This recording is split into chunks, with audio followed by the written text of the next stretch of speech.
Hello everyone, this is Coach Tara Woodruff coming to you from my home office here in Holiday, Florida. I was going to do this video outside, but everybody in the neighborhood is mowing lawns, so it would have been really, really loud. Today's video is going to be in my blog post, and what I'm doing is because I've noticed that I've had this affinity, I've been drawn to the Tao. Anything Taoist, I've been drawn to it lately, so I figured why not allow myself to explore the mystery of the Tao, right? Why not allow myself to do that? And I was poking around and I looked, and sure enough, you know, it's amazing what we have for gold right in our own homes.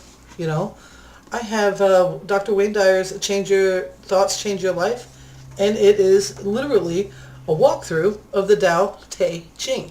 So I started, and what I wanted to discuss with you was verse 1, and I'm going to give you my take on it in a business perspective. I'm going to angle this in a business perspective because I feel like my whole life is business, and I love that. So that's what I'm going to do.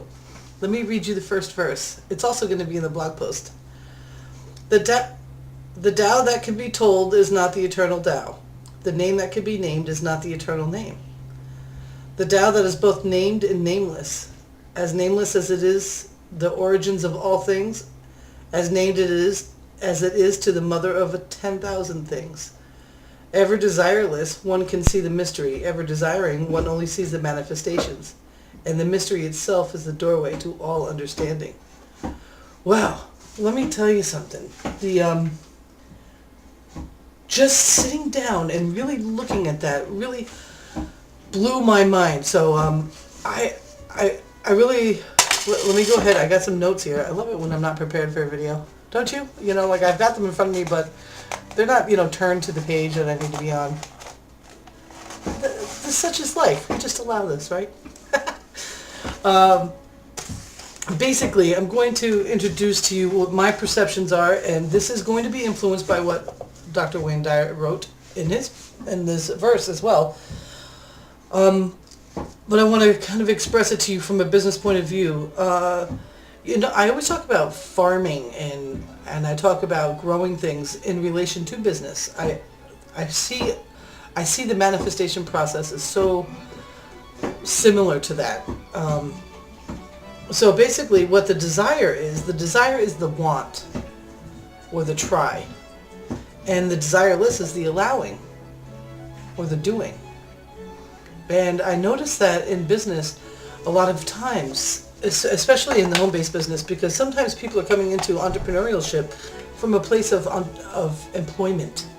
You know, they either are still employed and looking to get out of that job because they know that it's horrifying, or they, you know, have lost their job and are becoming an entrepreneur using a home-based business model because of the amazing price point entry and the income potential and the growth potential.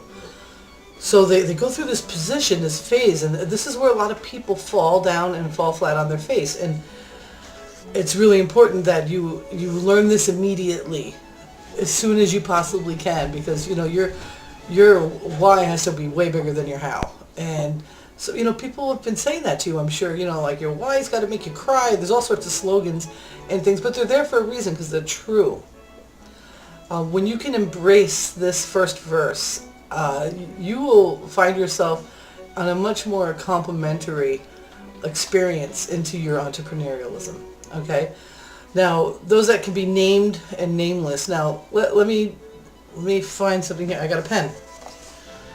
Now this is a pen. I'm going to further label it and call it a fountain pen. I want to make sure I've got everything I need here just in case the page. You know, it's a Jinhao Chinese fountain pen. It is super awesome. Okay, it is really affordable, but writes like a Mont Blanc when you put a goulet nib in it.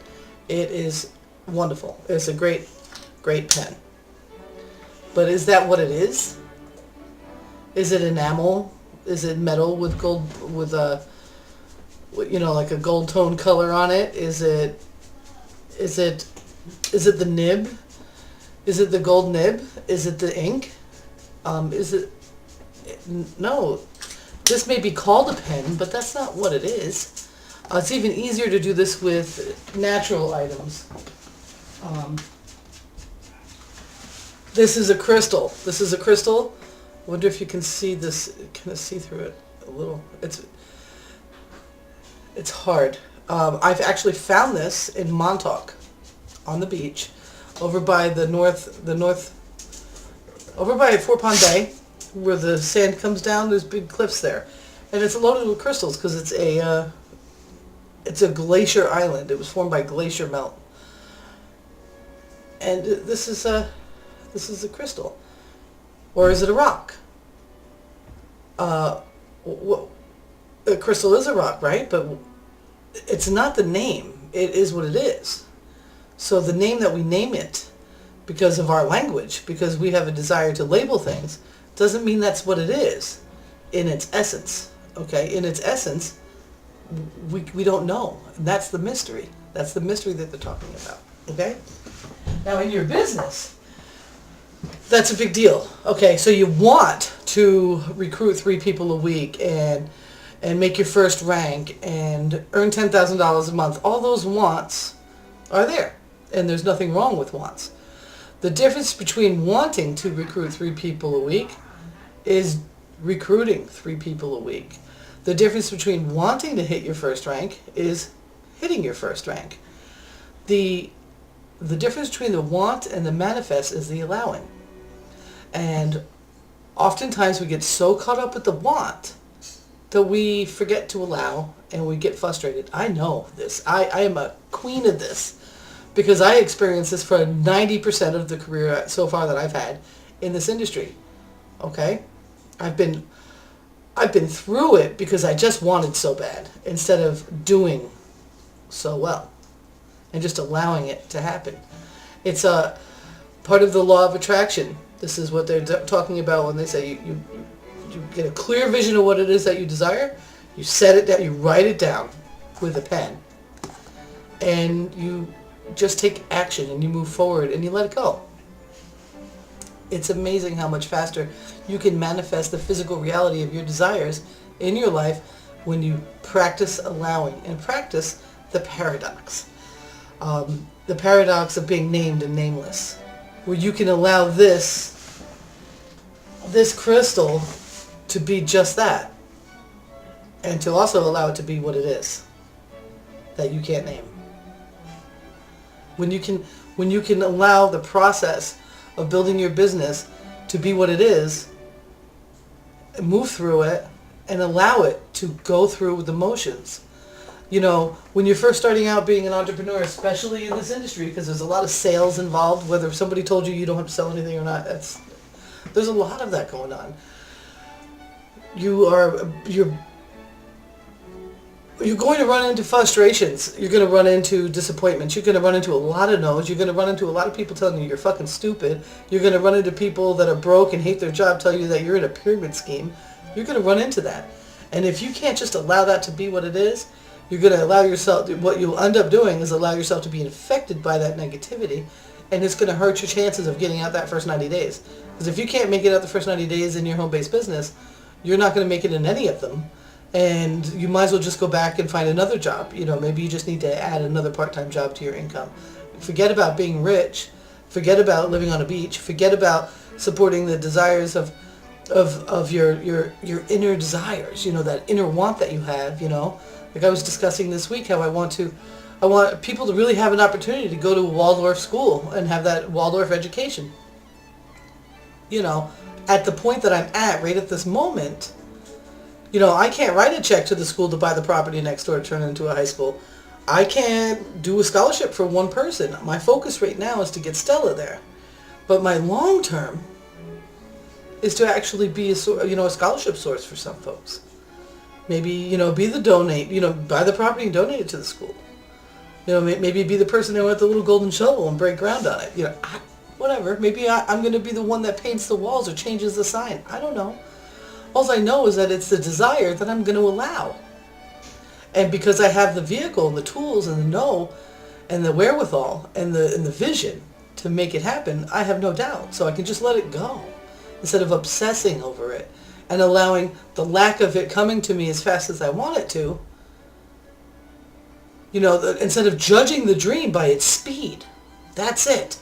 Stop judging your dreams by the speed in which they come. The only judgment that you can have is the speed in which you take. And if you constantly attach yourself to outcomes that, well, not that they're not good desires, but you have to let them come when they're coming.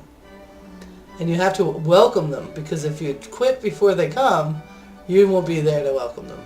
Somebody else will be.